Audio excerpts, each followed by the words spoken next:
Хай, өнөөдрөөс эхлэн Canva-г эхнээс нь хамтдаа сурцгаая. Хамгийн эхлээд хаяг нээх болон Canva-д юу байдаг талаар товчхон мэдэж авцгаая. Canva дээр хаяг нээхэд Google аккаунтаар нээвэл илүү хялбар байдаг.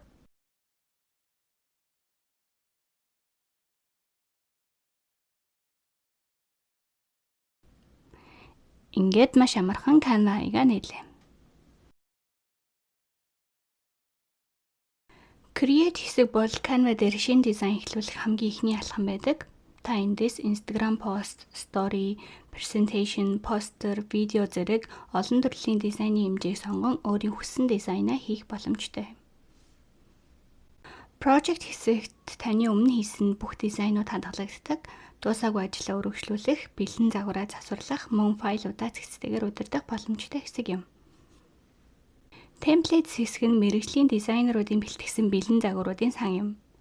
Та өөрийн хэрэгцээнд тохирсон загварыг сонгож, текст, зураг, өнгөө солиод богино хугацаанд өөрийн дизайнаа бүтээх боломжтой юм.